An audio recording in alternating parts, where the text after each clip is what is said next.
Well, hello everyone. Welcome to another post-game live stream podcast thing, a before 1 a.m. edition of the Missing Lynx post-game live stream podcast thing.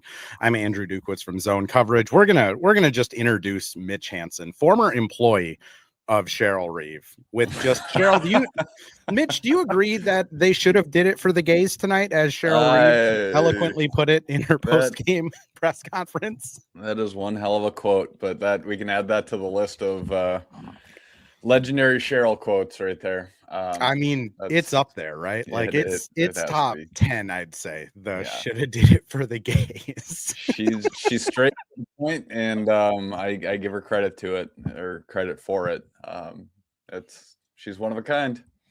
And I mean, I want to start off a little more positive than negative, because this is going to be a interesting podcast, because the Lynx haven't lost a ton this year, but 11,610 people sell out for a Lynx game.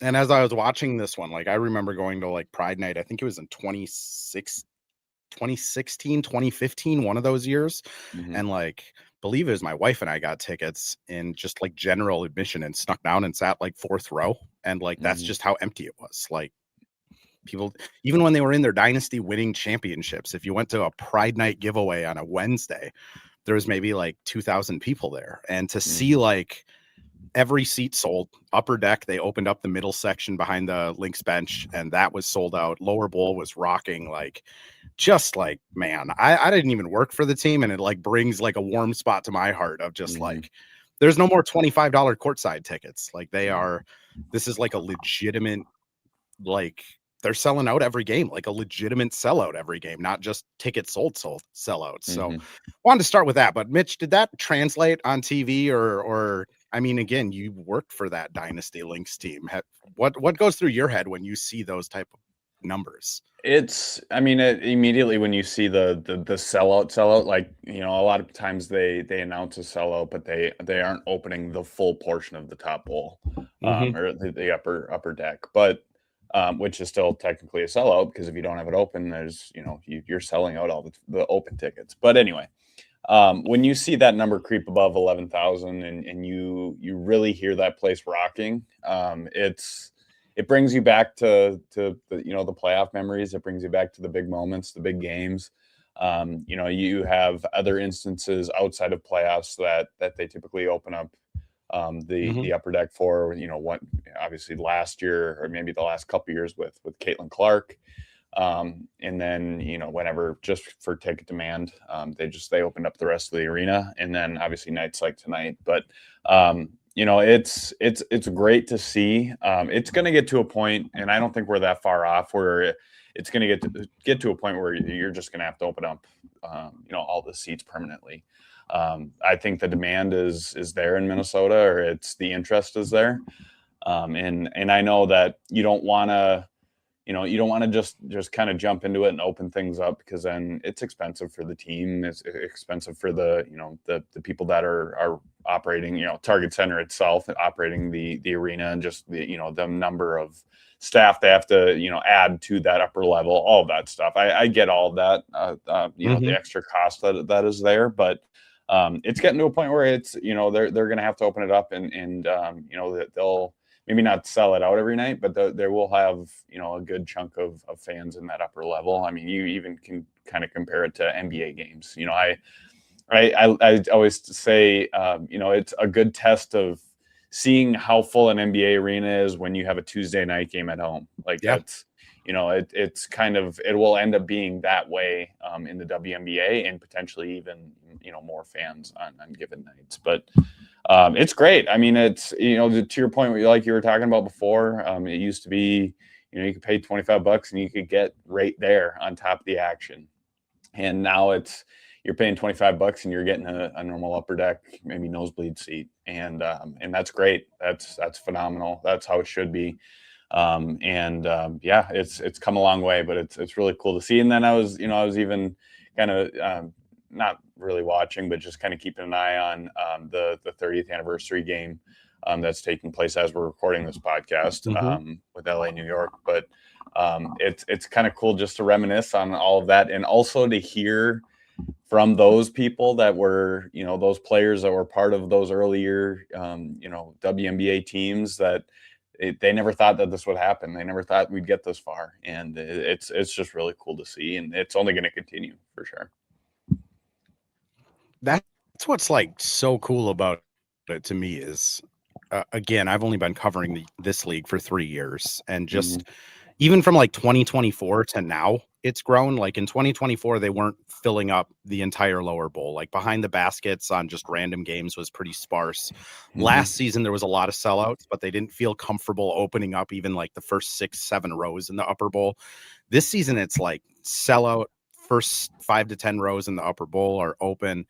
That's sold out. They do this for this game. They also did it for the Dallas game, sold out. Like, it's just such a like good proof of concept of like, yeah, if you just put a good quality product out on the floor and you have like likable stars like Paige, Caitlin, Olivia, Fee, Asia, like they have likable as human being stars, people are going to show up in massive numbers. And I agree with you. I don't think we're too far away from just having this outdrawing the Twins, which if they aren't already. Wow, yeah, that's true. I do think too, like I always go back to this is another classic Cheryl quote of her saying, just come to a game and you'll get hooked. Just give us a try and you'll be hooked. And I think that's, a lot of people could credit, Paige Beckers, Caitlin Clark, especially as being that, maybe that player or that reason that a lot of fans came to the WNBA or started following the WNBA. And really, honestly, who cares? Who cares how or who it was?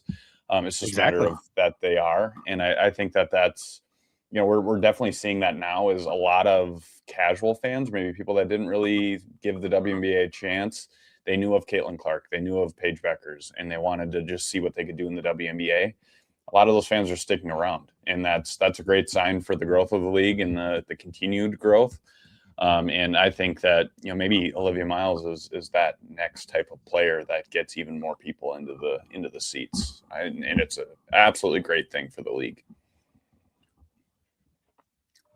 2000 may have been an exaggeration, V. Marie, but it couldn't have been more than like 3 or 4, because they were getting like 8,000 in 2024, and it was like fairly packed on sidelines, but like baseline behind the baskets, it was pretty sparse. Like I will say though, like again, I remember going to those Lynx games. They certainly had more fans than the Wolves did in 2013. So I'm not going to argue about that, but like it was one of those things where it's just like, man, you can get in here for $20 and just like sneak up to the 4th row. Or the year they played in the XL, my wife and I would just get like $30 tickets and sit 2nd row under the basket. Like, I think we went to like 4 or 5 games that year, and just it didn't have the demand. And now all of a sudden it's like Draymond Green's going out on podcasts and talking about how great it is. Like Sue Bird's podcast is like one of the most listened to in the world. Like more people watch and listen to this than like my Wolves podcast and stuff. So it is one of those, as John says, even KG's sitting out here and like tweeting out for Live today. It's just really cool to see. Like you said, you just go to a game, watch a game, you'll get hooked. Like it's and it fun. doesn't matter how. Right. Yeah. Doesn't matter how, doesn't matter for what reason. Like you just it's a quality product. And a lot of people will say, I'm not trying to start this argument or this debate, but a lot of people will say it's the definition of pure basketball. And that's, it's in its truest sense, that's what the WNBA is. And it's not flashy. It's not, you get flops and stuff like you do in the NBA, but that's why a lot of people are not turning away necessarily from the NBA, but, giving the NBA some kind of, flack for the product it has, is because it is turning into kind of a show. And the WNBA is just strictly basketball, it's strictly business. And that's what everybody loves about it. I rarely compliment Draymond Green. I'm going to start this this thought off with that. But the podcast that he was recently on, I just caught him talking. But when he's saying like there aren't like just basketball fans anymore that understand basketball, and that's why the WNBA doesn't have a following, it is slow to get a following compared to the NBA. And like, kind of completely agree with them. Like, if you like basketball, like you're gonna love the WNBA. Footwork, like positioning, the trash talking. Like, if you're just a hooper, like WNBA is for you.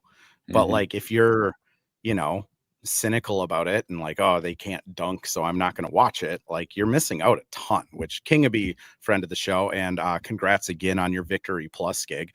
That's how it happened to her. Saw one game live and was hooked. That's how it happened to me. Like in 2015, went to a couple games because they were cheap, and like, Maya Moore's awesome. I'm just this is my personality now, and I'm going to be a Lynx fan. Which unfortunately Maya Moore retired, and I didn't watch the W for like 3 years because that was soul crushing. But we haven't talked at all about this Mystics game. We should probably get into it, right, Mitch? Yeah, we could do that. Why not? I just wanted to start positive because there was a couple moments where I was just like looking up at the upper deck and I'm like, it's a Sunday 5 p.m. start game on Father's Day. And this place is rocking, like fans with goggles, like people wearing fake afros. Like, it was awesome. All right, transition hard cut into the game. 84-79 loss to the Mystics. And I mean, that last 60 to 70 seconds was maybe the worst basketball the Lynx have played all season, right?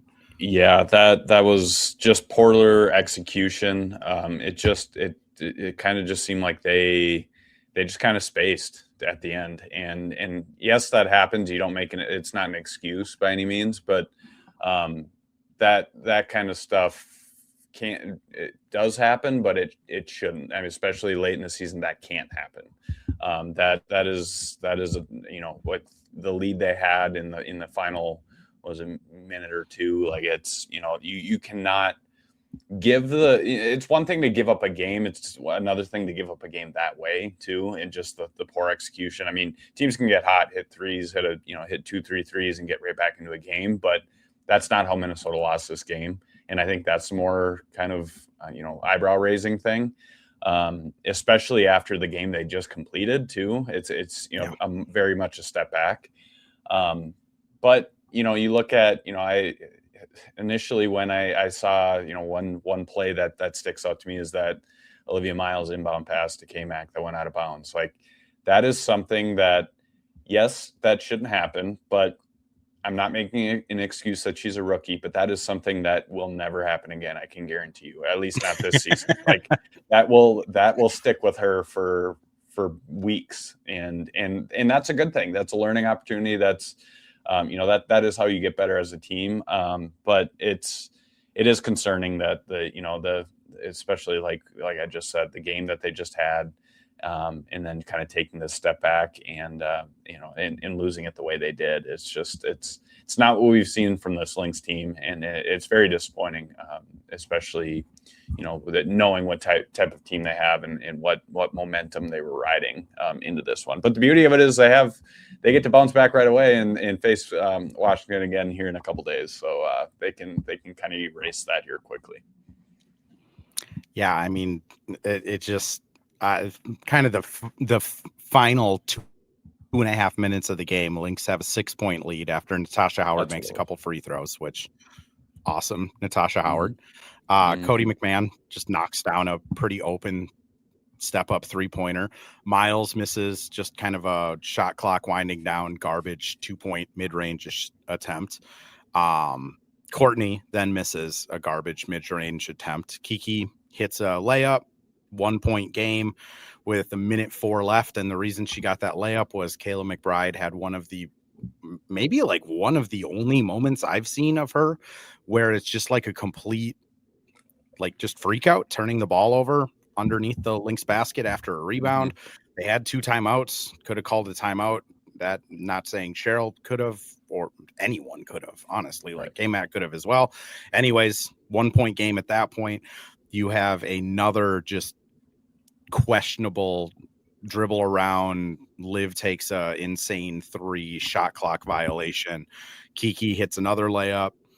And then you have the Liv turnover down 2, just throwing it out of bounds baseline. And then they couldn't get a rebound and it's just over. And I do think Cheryl mentioned it a little bit post-game and pre-game of just 5 games in 10 days, like wear and tear on a body.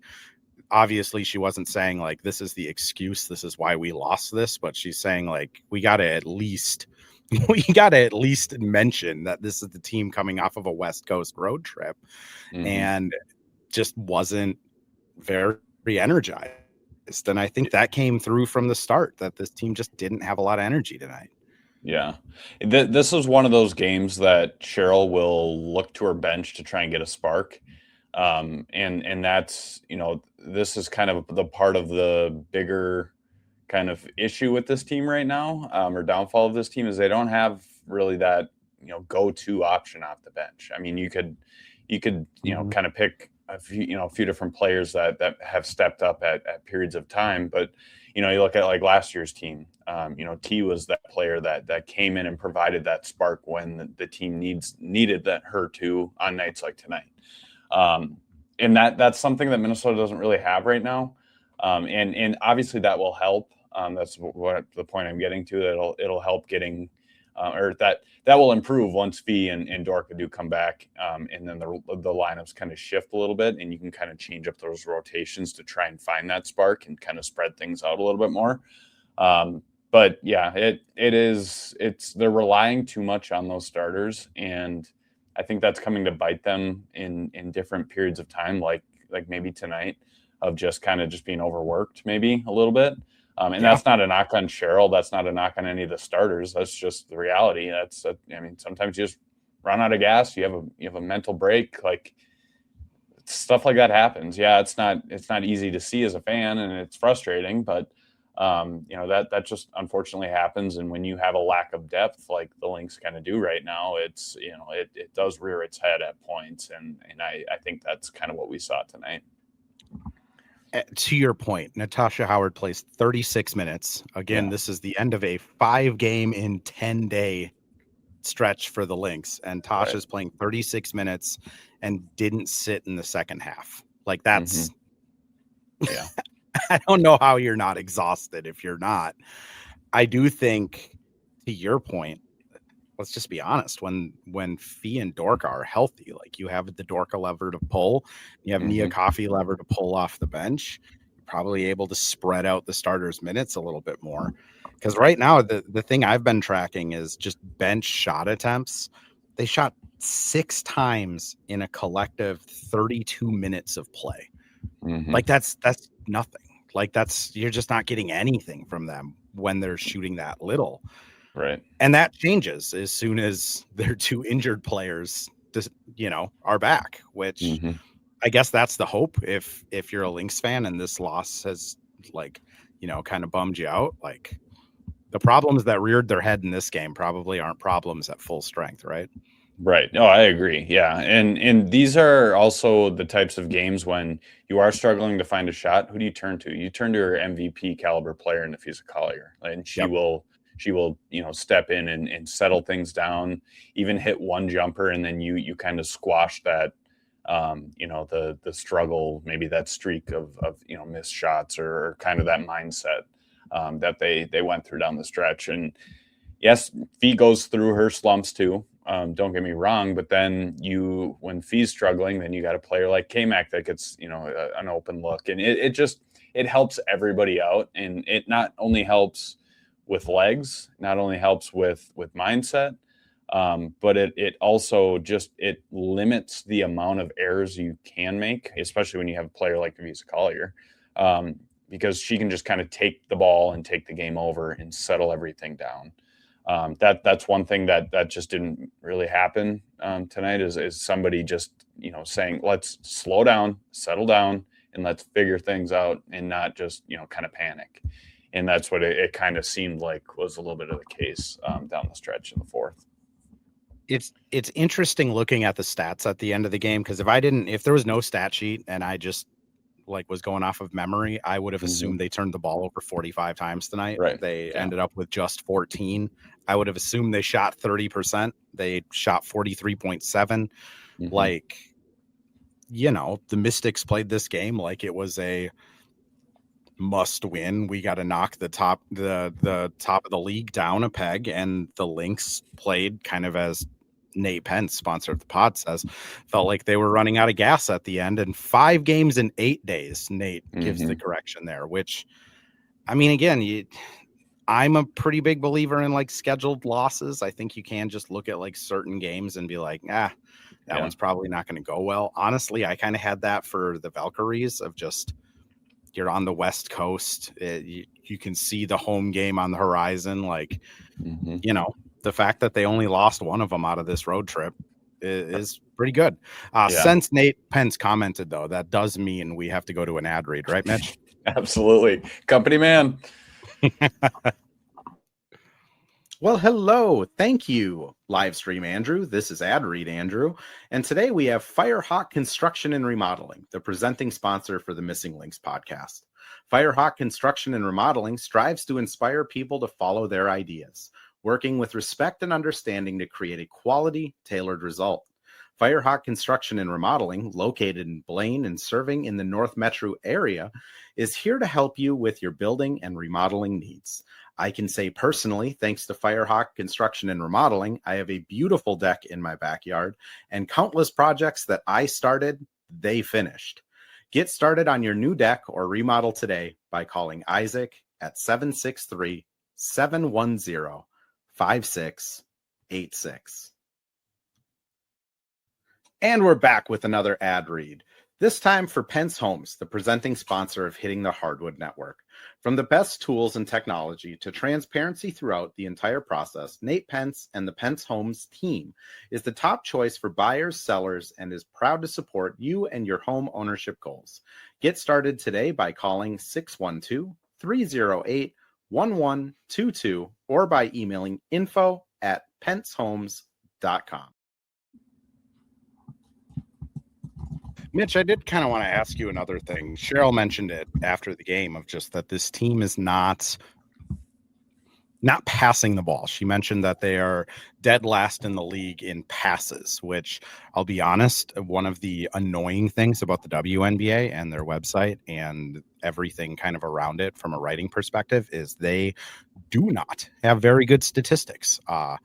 They do not have passes. NBA, I can go on their website. I can look up how many times Mike Conley passes in a game and who he passes to and what people shoot off of those passes. WNBA can't do that. So I'm assuming Cheryl has more data behind the scenes to be able to say that, but I can't.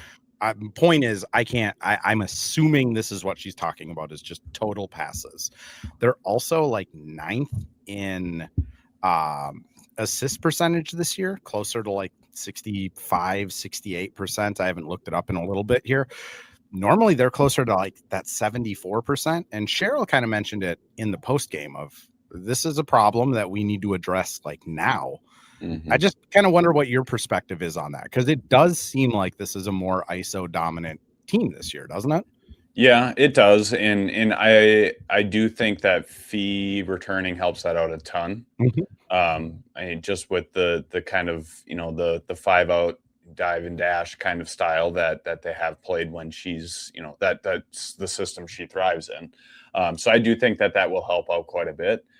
Also, it could be with maybe the lack of depth at the guard spot off the bench. I'm just maybe throwing that out there that, they are relying a lot on, Olivia Miles to kind of handle a lot of that. Obviously, Courtney Williams is more off ball. She has the ability to obviously step into that primary point guard spot. But, you look at last year, they had more of two.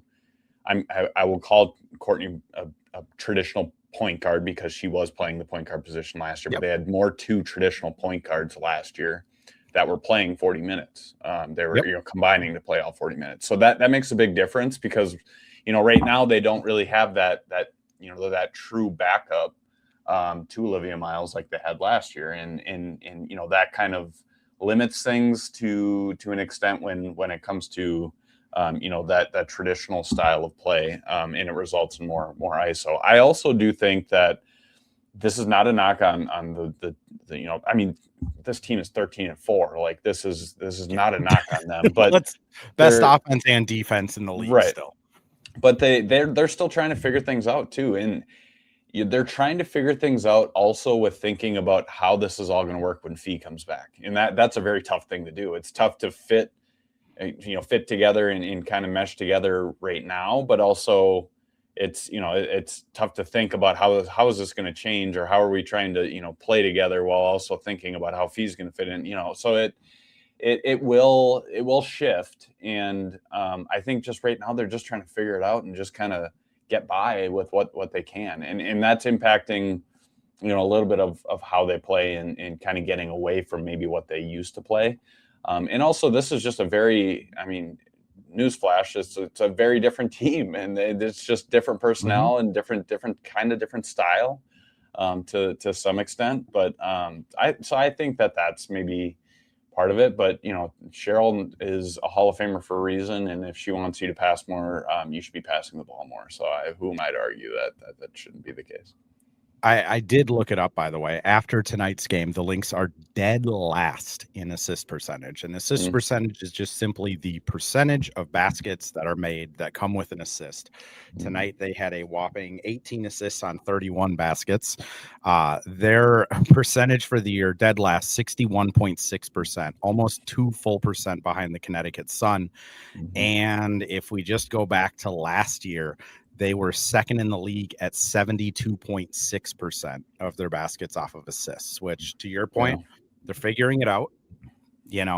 I think Liv as the point guard is getting a fair amount of assists, but there isn't really a ton of movement when Liv isn't moving it. And their backup point guard is shooting guard Courtney Williams. And I'm going to be honest, I want Courtney to shoot the ball every time there's a backup point guard on her, because it has been wildly successful this season. But I do think it was fair for Cheryl to bring it up, because it does seem, it feels that way. It feels sluggish at times. Yeah. And I wonder too, if they, when Fee and Dorka do come back, is it maybe a case where they move on from Tierra McCowan and maybe target more of a guard? Because obviously the signing of McCowan was because they have a need there. That's a need that they needed to fill.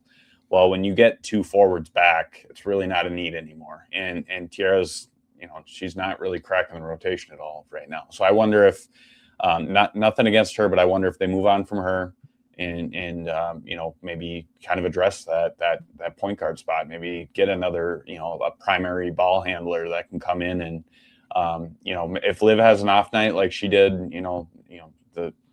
a couple nights ago, you can throw somebody else in there, and you don't have to rely on Courtney to step into that spot. So I wouldn't mind seeing it personally. I do think that's somewhere they need to get a little bit, maybe it's somebody off the bench, but they need somebody to step up and be in that role. And they haven't gotten it really to the extent that we've seen in the past.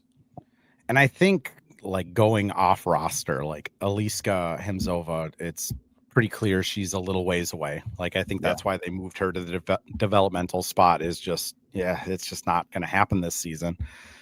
And Maya Caldwell is just not a move the ball point guard. She does certain things really well, the press defense, kind of mucking things up, and she is a pretty good shooter when she's hitting her shots, which obviously everyone's a good shooter when she's hitting her shots, but Maya especially, it feels like if that first one goes in, she's going to score 11 points, and if that first one rims out, she's going to score 2.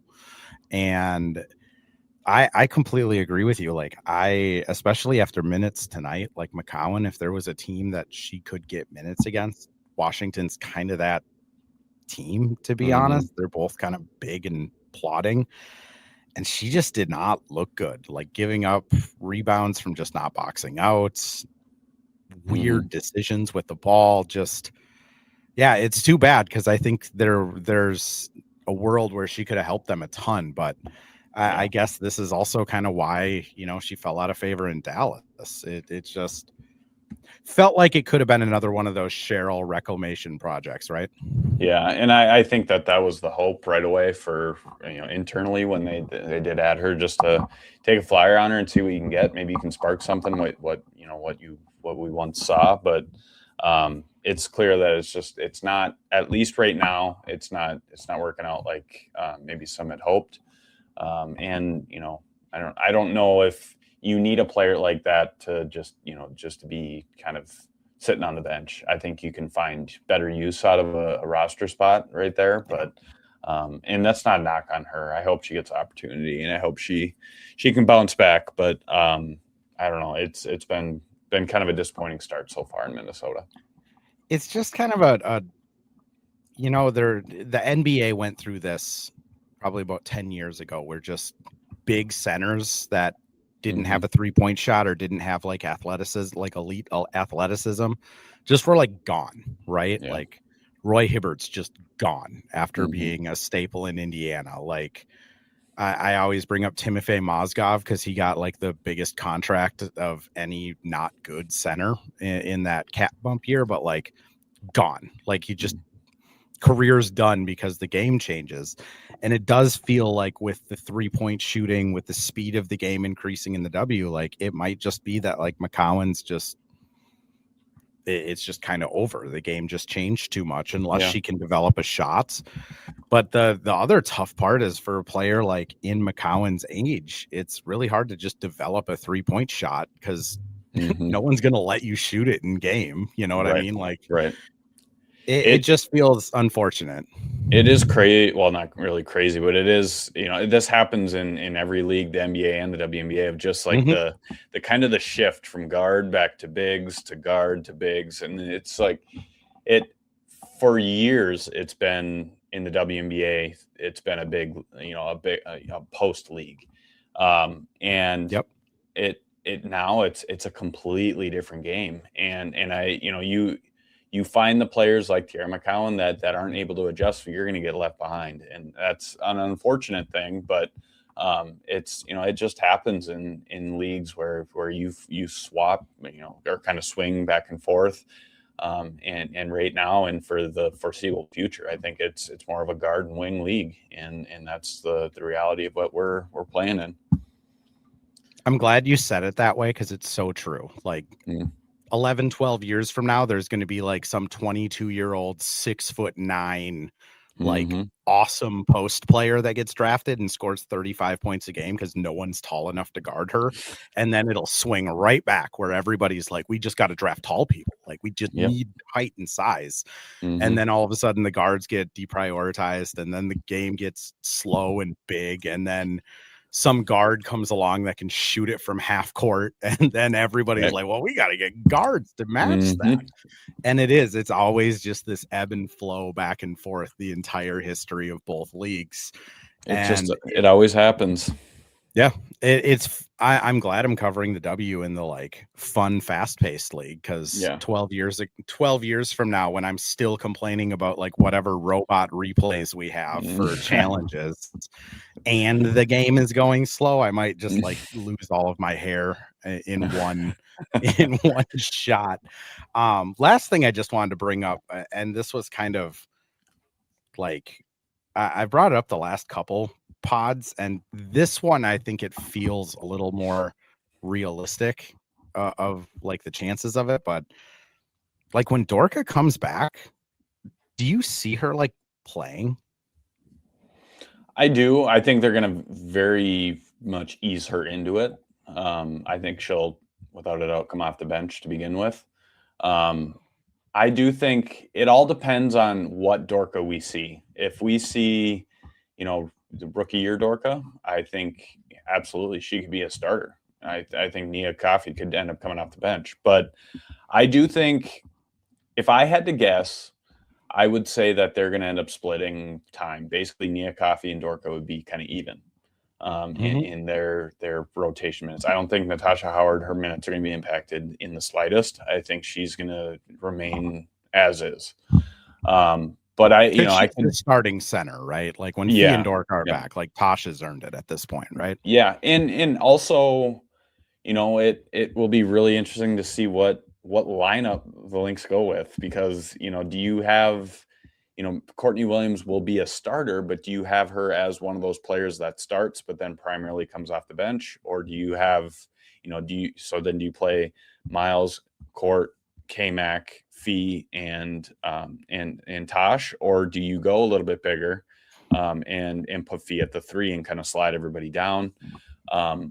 if I had to guess, I think they're going to go with the former, where they're going to have Liv, Court, K-Mac, Fee, and Tosh start. And then I'm really curious to see what's going to happen with Courtney Williams and how her role is going to be impacted. But I do think, I really do think that they're, at least it could get to a point where I think Nia and Dorka are kind of sharing minutes and kind of playing an even amount. And I think the matchups are going to be a big factor in who gets more minutes on which night. We could see Dorka, playing 20 minutes one night and then Nia playing 20 minutes the next night. Like I could definitely see that happening. It's all going to be matchups, but it's a good problem to have too at the same time, with the different options you can roll out there. But I don't know. I don't really know, because we don't know what Dorka what we're going to see. It's, we saw two opposite Dorkas in her first 2 years, and then she took a year off. So I don't think anybody really knows what to expect. And in that year off, she won MVP overseas. So it's like, what Dorka are we getting? I don't know. And I think that's what everybody wants to see.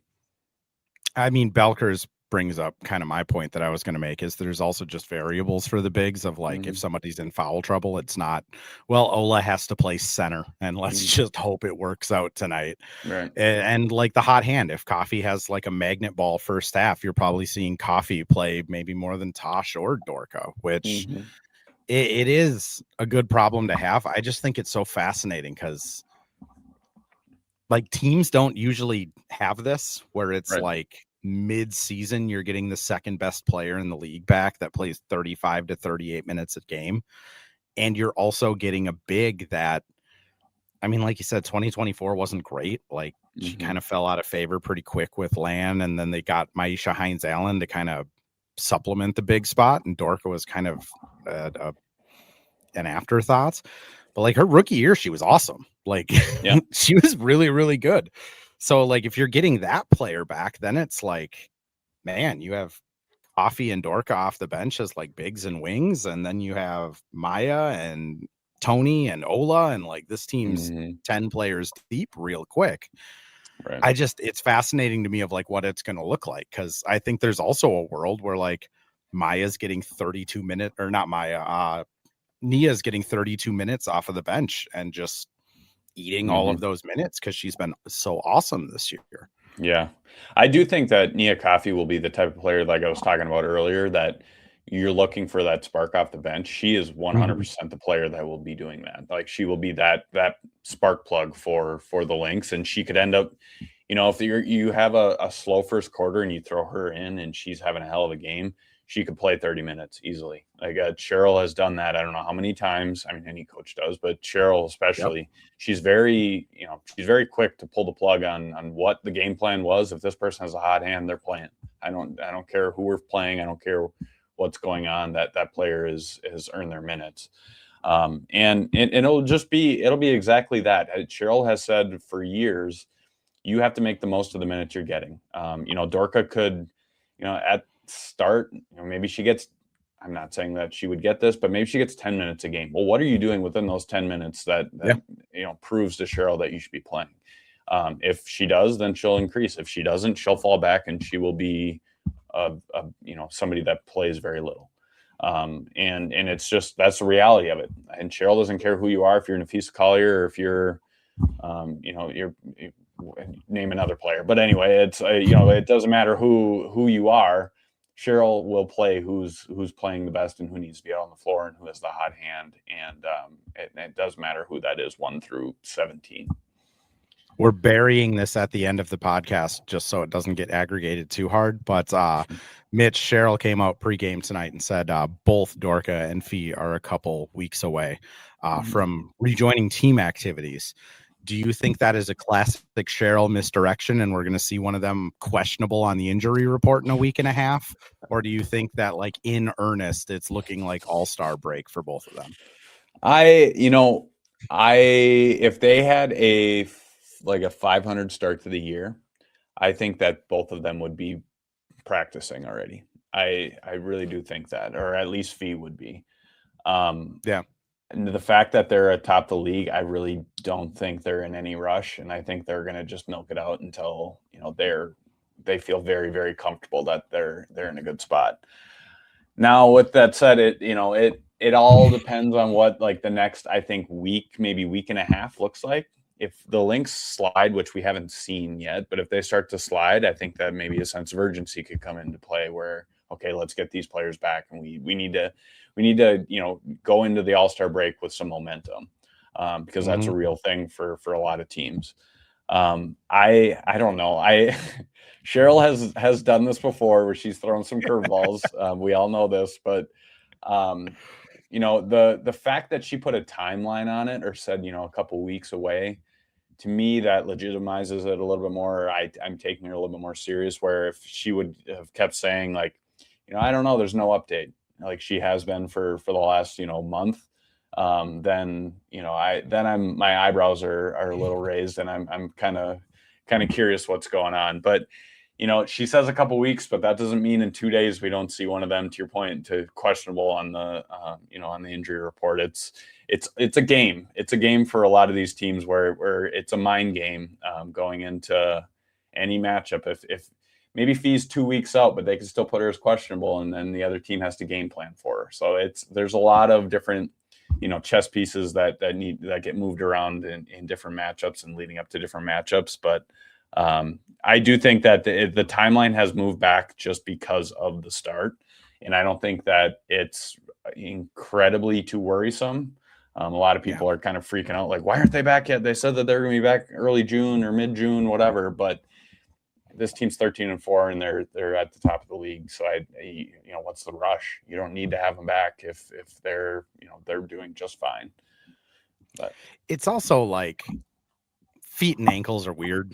Like, the last thing you want is someone to come back like a week early and then find out that like they still had like a partial strain in a ligament, and then their season's over. Like, I am assuming the amount of MRIs and like CT scans both of them have had over the last couple months is enough to like give a small animal radiation poisoning. Like, they're gonna do it when they're ready. I just also, like, if I were a coach, which I thankfully am never going to be a coach, but like if I were a coach, I would do that. Like, I would do the exact same thing. I'd be like, oh yeah, they're a month and a half out, and then just like 3 days later have them pop up on the injury report as probable for a week, and then have them go back to out for like a week, and then have them just come back and play. Like, I would mess with that stuff all the time, because they don't have to tell us anything else. No. Tom Brady had a shoulder injury for 20 years. Like, he was on the Patriots injury report every single game for 20 years. Like, I would mess with teams all the time doing this. That's exactly that. You want to make it harder for the other team leading up to the game, especially when you have such condensed times too in the NBA, or NBA and WNBA, where you don't necessarily have that in football, where you can game plan over the course of 6 days or 5 days, or whatever it is, when you incorporate an off day. But in the NBA and WNBA, you have 1 to 2 days maybe in between, where you're game planning for that next team. You finish a game and you're thinking about the next game already. And if you have 2 players, especially for Minnesota, that could potentially be, well, one, of course, is a role player, as the best player, but potentially 2 role players that haven't played yet, and you think that they might be coming in, that completely changes how you scout this team and how you think about this team and game plan against this team. If you know for sure that those 2 are not playing, it makes it's not easy. I don't want to say it's easy, but it makes it a little bit easier, because you know that those 2 players are not going to be in the game.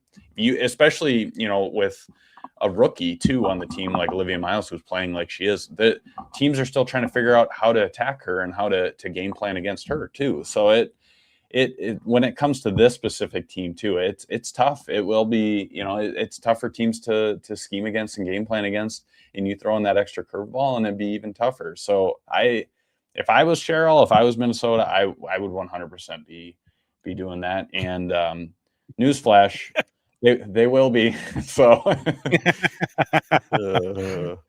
that's why it's been so hard. Like, I get people that like at me on Twitter, or like DM me on Instagram of like, oh, when do you think Fee's coming back? And it's like, honestly, she could be back tomorrow. I have no clue. Like, You just kind of learn with injuries in media that like people just lie to you constantly and give you random answers and whatever they feel like BSing about. And Cheryl could be 100% honest and say 2 weeks, or she could be lying through her teeth and it's a month. She could be messing with all of us and she suits up for New York next week. And it could be anything in between, which honestly, like, again, my hope is just don't bring them back before they're 100% ready, because that's the last thing we need is another season ending with, like, honestly, with the fans getting, like, fans, not even of the Lynx, like just fans of basketball being gypped out of like a Fee versus Asia championship, or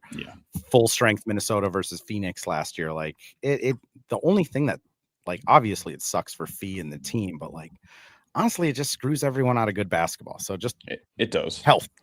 You never want a team to have to deal with injuries. Like you want to beat a team at full strength. You want to see a team. You want to be a fan of a team at full strength. Like no one wants to deal with injuries. So it's let's not have injuries ever. That'd be a great thing. Can you make that happen? Turn them off in the world. Like, can we turn the sliders off? Ethereal being is out there. Just slide injuries off for like a few years and let us have some fun. But Mitch, anything you have to plug before we get out of here tonight? Where can people find you? What do? You work everywhere. I didn't even do my normal intro listing the 87 organizations you write for. That's okay. That's all right. You can find my written work at Hitting the Hardwood, Canis Hoopus, and Winsidr. You can find all of our great work at Hitting the Hardwood. Andrew, myself, Terry, and our team of contributing writers. We have stuff on the Wolves, Lynx, and Gophers men's and women's. So you can check that out at hittingthehardwood.com.